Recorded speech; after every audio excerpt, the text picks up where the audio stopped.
folks. On the other side of this, we got Mr. Ralph Epperson. Stay tuned. Don't move a muscle.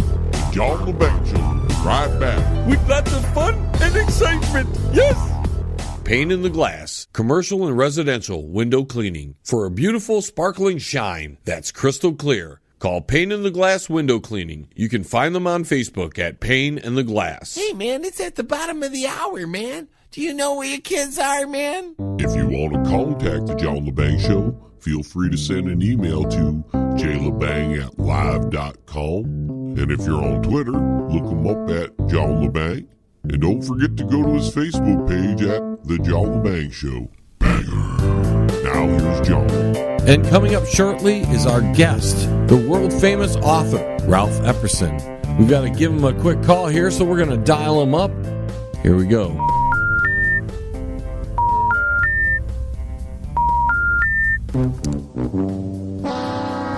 Live radio. Gotta love it, huh? Try it again. There he is. Ringing. That's a good sign. Yeah. Hi, Ralph Epperson. Ralph, John Lebang, welcome to my show. Oh, thank you very much. Yes, thank you for inviting me, John. It's a pleasure to talk to you and your listeners. Let me give a quick introduction for those people who may not have heard of you. You're the author of the books The Unseen Hand and A New World Order. They can look you up on the web at www.ralphepperson.com. And you consider yourself a student in the conspiratorial view of history. I actually think you may be the expert. Let's say this, John. I've been doing it for over 50 years. I didn't start out with any intention of doing this. I just stumbled into it way back in 1963 when I was in California working in the Goldwater campaign. People urged me to read revisionist history. And I said, I don't know what that is. I was a college graduate. I didn't know what that was.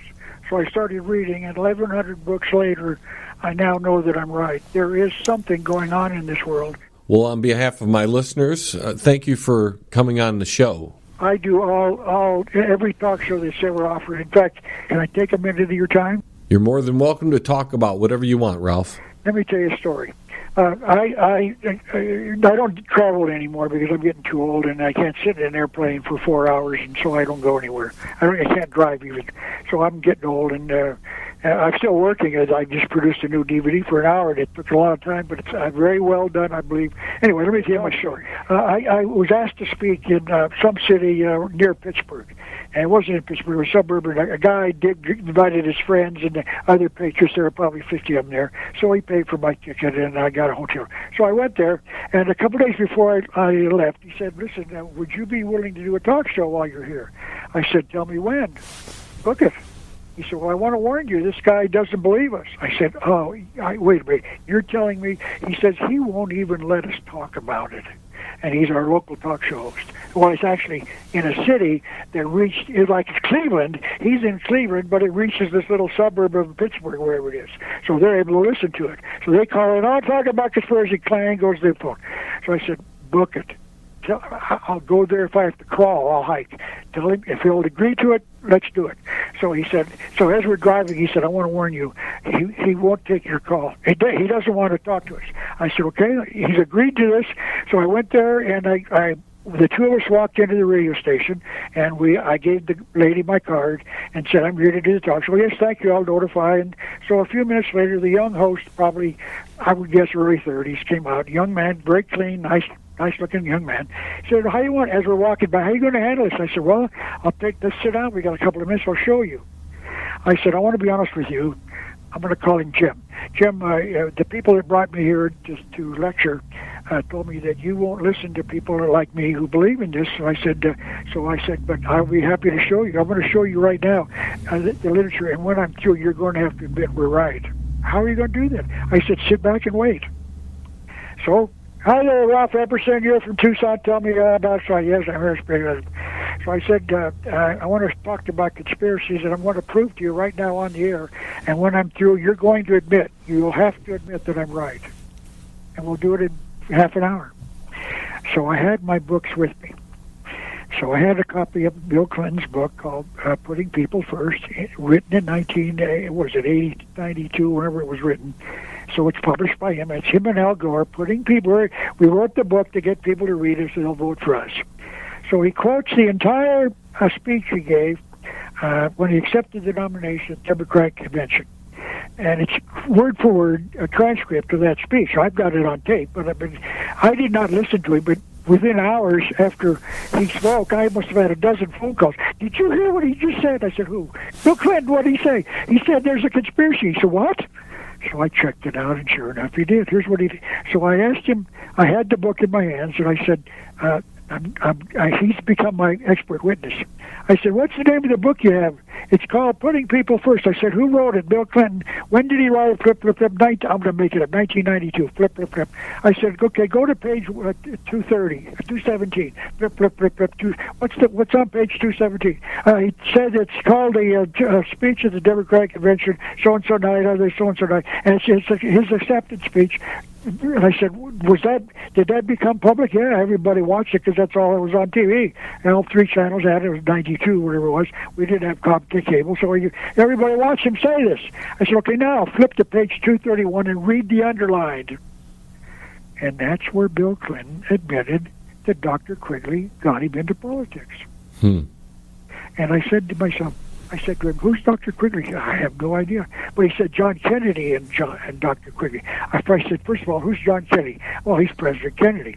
I said, did you know that he met him? And I said, yes, there's a photo. I said, there's a photograph to convince us that he met John Kennedy in person. He's shaking his hand. So I said, that's part of the reason why. But who's Dr. Quigley? I don't have any idea. So then I handed him my copy of the book, Tragedy and Hope. I said, what do you have in your hands now? I've got the book Tragedy and Hope. I said, who wrote it? Flip it open to the back page of the what's it called? The book cover, dust cover. I said, read what it says. Dr. Carl Quigley is a professor at so-and-so Georgetown University, so-and-so, and a graduate PhD at Harvard and Princeton. I said, okay. Now, do you know where Bill Clinton went to college? No, I said I said he went to Georgetown. Now go back to the quote, page 231, and read what it says. And I said, I want to paraphrase. I want to thank John Kennedy and Dr. Craig Quigley for getting me into politics. He said Dr. Carl Quigley of Georgetown University.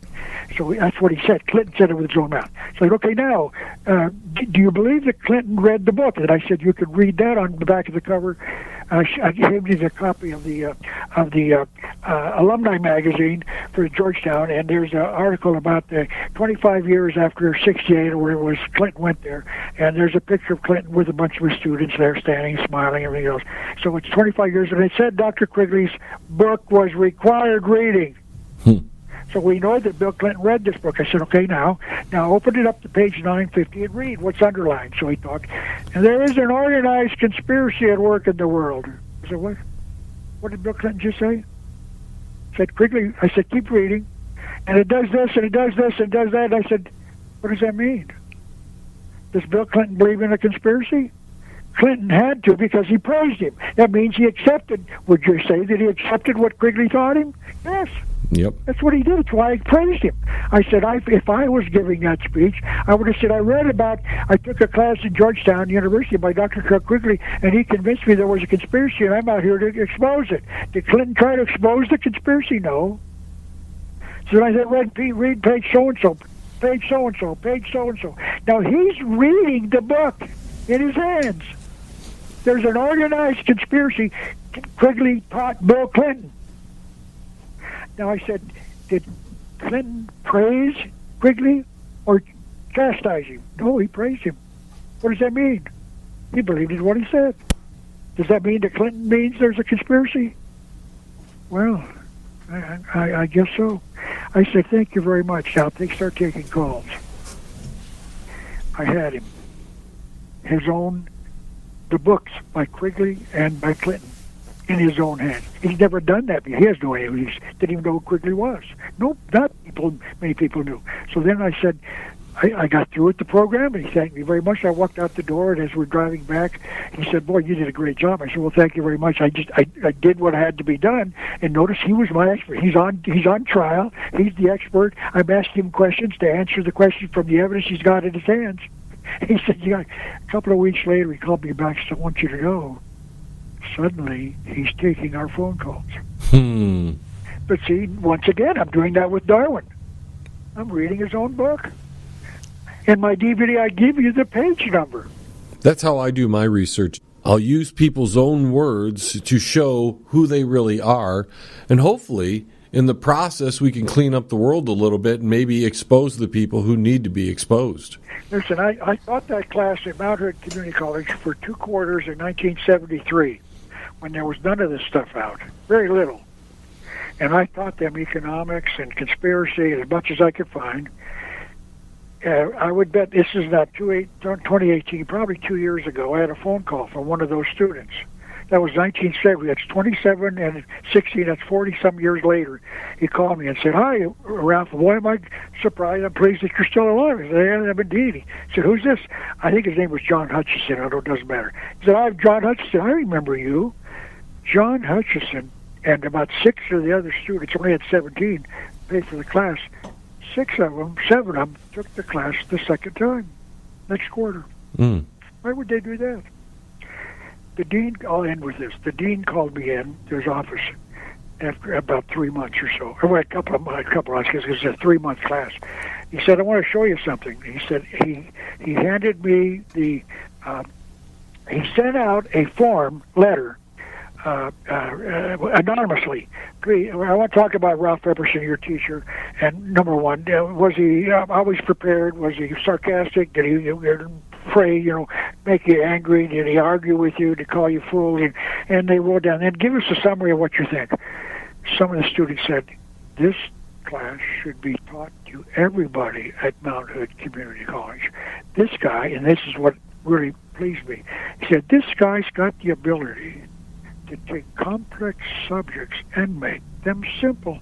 Isn't that what education is?" Mm-hmm. That's what it should be. What's wrong with that? That's what we're supposed to be doing. I went to college and I couldn't understand the guy. He's speaking English for it's Greek to me. That's not education. That's indoctrination. I don't even know what he said. I look back at those periods. What did I pay for? Well, forgive me, my parents paid for it. I didn't have a scholarship.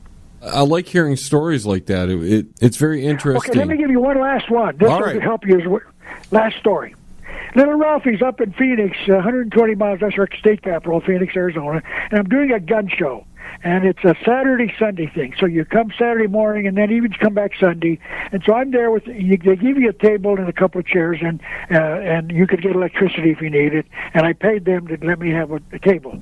So I'm one of 100 or so. But people are walking by, so I had a big sign saying, "A conspiracy wants your guns."